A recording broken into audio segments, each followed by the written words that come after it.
You need to hear this if you're struggling with drinking. Today, we're diving deep into something a lot of us struggle with: how to quit drinking. Trust me, I get it. We've all been there. But here's the thing: you're stronger than you think. This isn't about judging anyone, it's about taking control and making a change. And the best part? You don't have to do it alone. Because quitting drinking isn't just about saying no to another drink, it's about saying yes to a whole new you.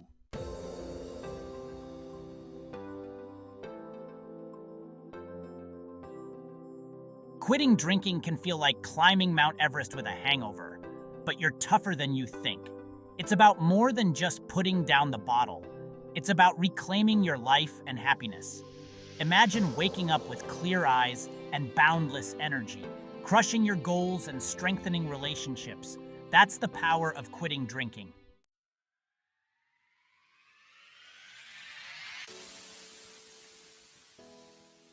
So, are you ready to level up your life and become the best version of yourself?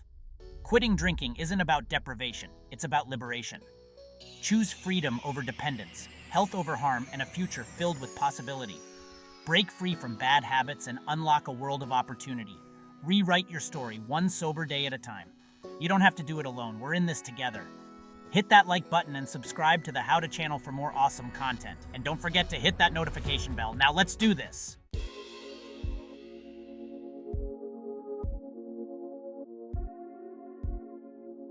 All right, let's get real for a second. Quitting drinking starts with honesty with ourselves. It's time to ditch the excuses, the justifications, the "I've got this" mentality, and take a good hard look in the mirror. This isn't about beating ourselves up, all right? It's about understanding our relationship with alcohol.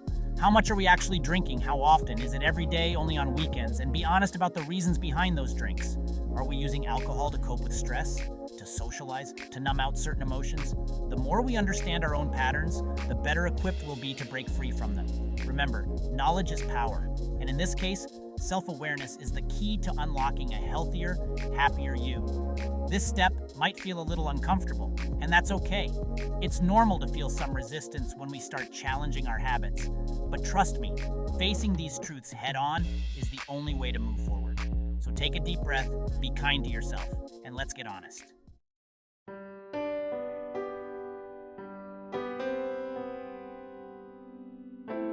Now comes the hard part, the brutal honesty hour. But don't worry, we're in this together. It's time to acknowledge how drinking is truly affecting our lives.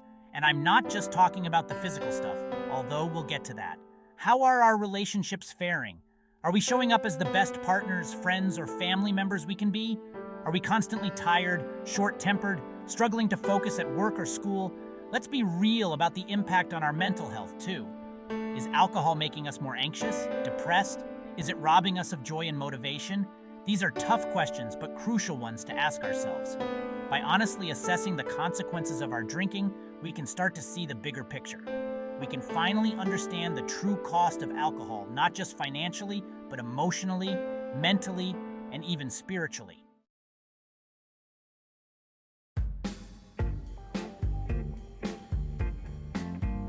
All right, now that we've taken a good look in the mirror, let's talk triggers.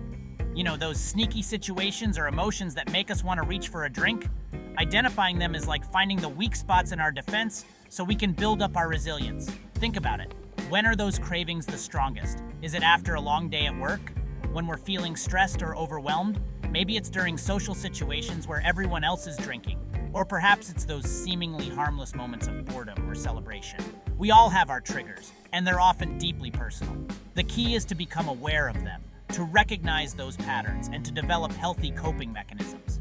Instead of automatically reaching for that beer or glass of wine, we can choose a different path. We can go for a run, call a friend, meditate, listen to music, or anything else that helps us manage those tricky emotions without turning to alcohol.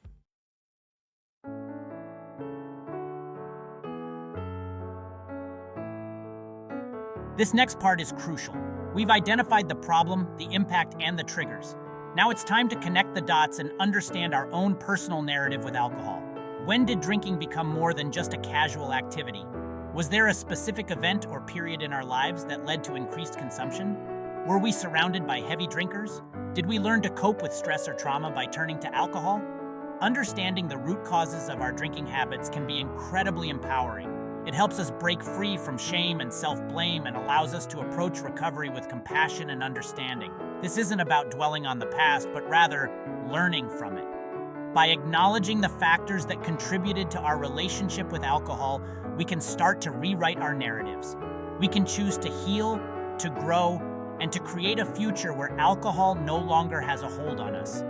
Remember, this is your story, and you have the power to change the ending.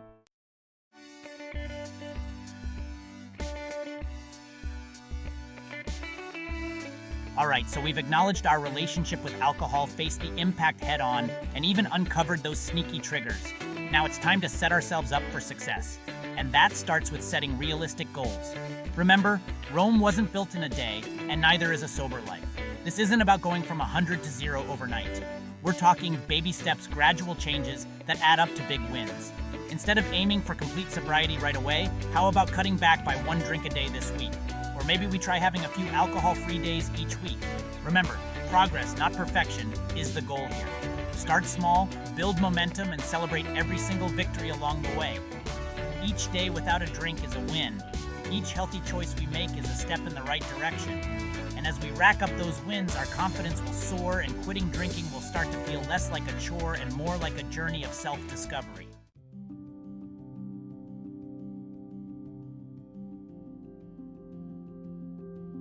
So, we're all about those baby steps, right? And one of the most effective strategies for quitting drinking is the gradual fade out. Think of it like turning down the volume on a song you used to blast. We're easing into sobriety, making the transition as smooth as possible. This approach can be especially helpful if we're used to drinking regularly, as it gives our bodies and minds time to adjust. Let's say we normally have a few drinks every evening after work. Instead of cutting it out completely, maybe we start by swapping one of those drinks for a non-alcoholic alternative. There are so many delicious options out there these days: sparkling water with lime, herbal teas, fancy mocktails, you name it. The goal is to gradually reduce our alcohol intake without feeling deprived. And as we get used to having fewer drinks, we can gradually decrease the amount even further until eventually alcohol is no longer a part of our daily routine.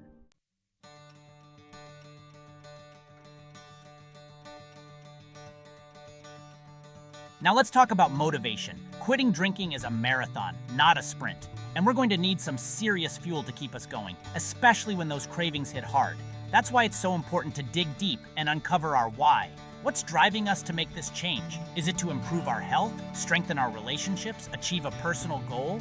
Or maybe it's simply to feel more present and alive each day. Write down those reasons, big or small, and keep them close at hand. Put them on sticky notes around the house, save them as reminders on your phone, or create a vision board that inspires you. Whenever you're feeling tempted to drink, revisit those reasons. Remind yourself why you started this journey in the first place. Your why is your anchor, your source of strength, and your guiding light on this path to a healthier, happier you.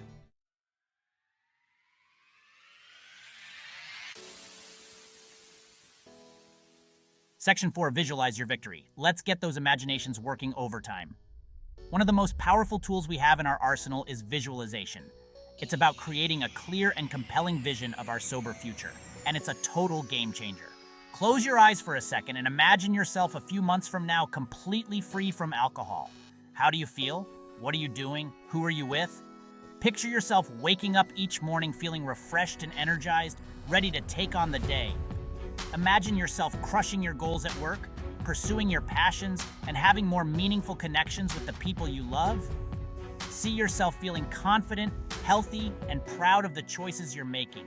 The more vivid and detailed we can make this vision, the more real it becomes in our minds. And when we truly believe in our ability to create this sober future, we're unstoppable.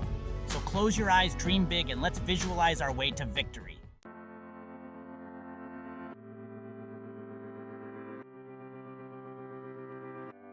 All right, let's talk about support systems, because let's face it, quitting drinking is way easier when we've got a solid crew in our corner.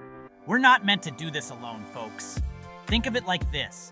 You wouldn't climb Mount Everest without a team of experienced climbers by your side, right?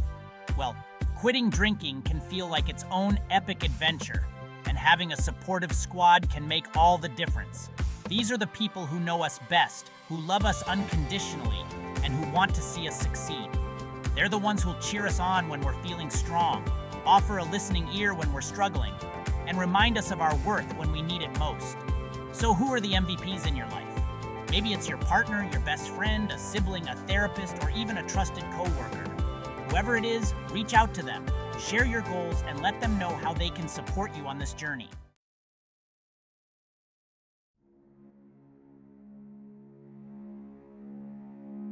Here's the thing, you are not alone in this. Seriously, there are countless others who have walked this path before you, and they're ready to share their wisdom, strength, and support.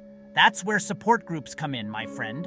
These gatherings, whether in person or online, offer a safe and non-judgmental space to connect with people who truly get it. Think about it. Who better to understand the challenges of quitting drinking than those who've been there themselves? Support groups provide a sense of community, accountability, and hope.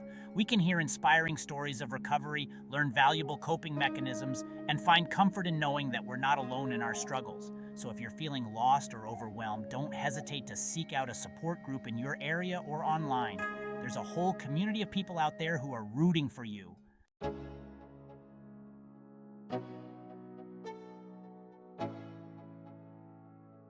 Now let's talk boundaries, because not everyone in our lives will understand or support our decision to quit drinking.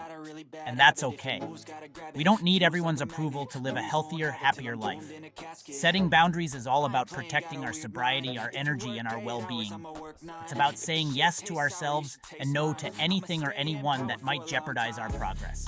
This might mean declining invitations to events where alcohol will be flowing freely, having honest conversations with friends who pressure us to drink, or even limiting our exposure to social media accounts that glorify alcohol. Remember, your sobriety is your priority, and it's perfectly okay to put yourself first. Setting boundaries might feel uncomfortable at first, but trust me, it's a sign of strength, self-respect, and a deep commitment to your own well-being.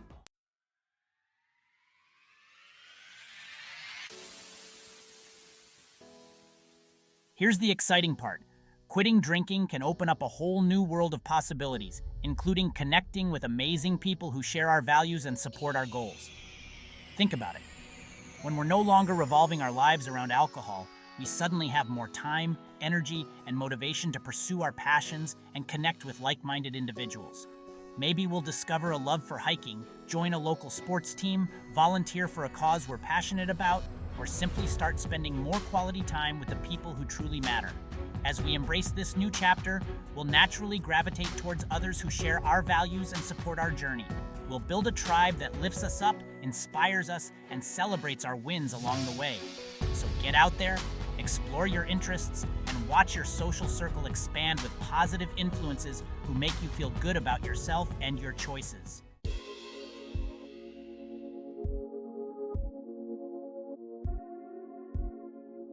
Okay, let's be real. Cravings are a part of the process. They're gonna come knocking, but we're gonna be ready for them. Think of cravings like waves. They roll in, they peak, and then they crash back down again. The key is to ride those waves without getting swept away. When a craving hits, acknowledge it. Don't try to ignore it or pretend it's not there. Instead, say to yourself, okay, I'm feeling a craving right now, and that's okay. It's just a feeling, and it will pass. Remember, cravings are temporary. They might feel intense at the moment, but they always fade away eventually. The more we can ride them out without giving in, the weaker they become over time. We got this. We're stronger than we think, and we can handle anything these cravings throw our way. Just breathe, stay strong, and remember, this too shall pass.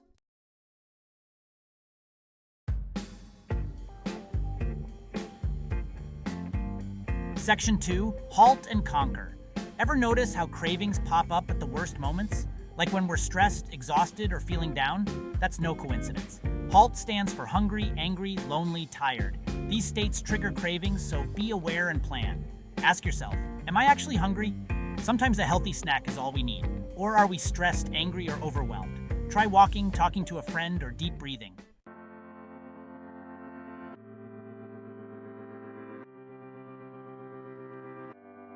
Section 3, the art of distraction. All right, let's talk distractions. Because sometimes the best way to deal with a craving is to simply shift our focus. It's like changing the channel on the TV when a commercial we don't like comes on. When a craving hits, we want to have a whole arsenal of healthy distractions at our fingertips. This could be anything that takes our mind off drinking and engages us in a positive way. Think about activities you enjoy or have always wanted to try. Maybe it's going for a run, hitting the gym, trying a new recipe, reading a captivating book, listening to uplifting music, or calling a friend for a chat. The key is to find distractions that work for you, activities that make you feel good and help you ride out those waves of temptation. And remember, it's okay to experiment. Try different things, see what sticks, and build up a toolbox of go-to distractions that you can rely on whenever those cravings come knocking. Section 4. Bouncing back like a champ. Setbacks happen. Quitting drinking isn't always a straight line. There might be bumps along the way, and that's okay. It's about how we respond when we stumble. A slip-up doesn't mean failure. Acknowledge it, learn from it, and move forward. Be kind to yourself and bounce back like a champ.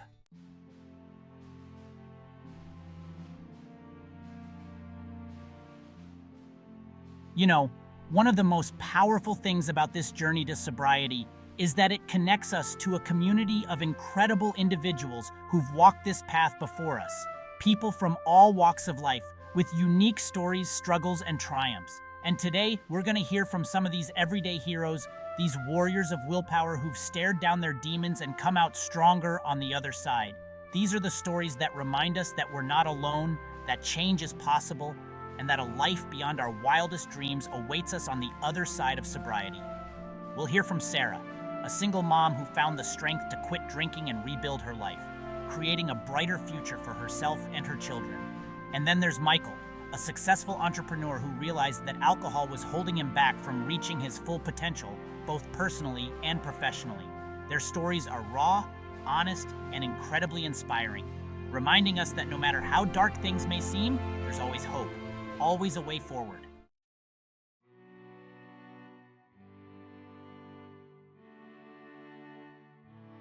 Section 2, From Darkness to Light. As we listen to these stories, we're struck by the honesty and vulnerability of these individuals. They don't shy away from the dark times, the moments when they felt lost, hopeless, and completely consumed by their addiction. We hear about the isolation, the shame, the guilt, and the overwhelming fear that often accompanies addiction. We see the toll it took on their relationships, their health, and their sense of self-worth. But even in those moments of darkness, we also witness glimmers of hope, tiny sparks of determination that refuse to be extinguished. For Sarah, it was the unconditional love for her children that fueled her desire for change. She knew she had to break the cycle, to be a positive role model, and to create a better life for them. Michael, on the other hand, found motivation in his entrepreneurial spirit. He realized that alcohol was stifling his creativity, his drive, and his ability to achieve his goals. These turning points, these moments of clarity, are what set them on the path to recovery.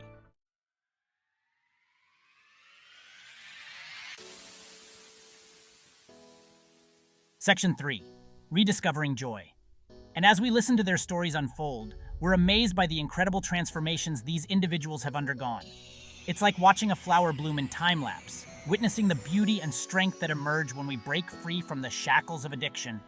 We see the light return to their eyes, the smiles etched on their faces, the newfound sense of purpose and passion that now defines their lives. Sarah talks about the joy of waking up each morning feeling refreshed and energized, ready to embrace the day with her children. She speaks about rediscovering her love for running, for cooking healthy meals, and for simply being present in each moment. Michael shares his excitement for expanding his business, for mentoring young entrepreneurs, and for finally having the energy and focus to pursue his dreams without reservation.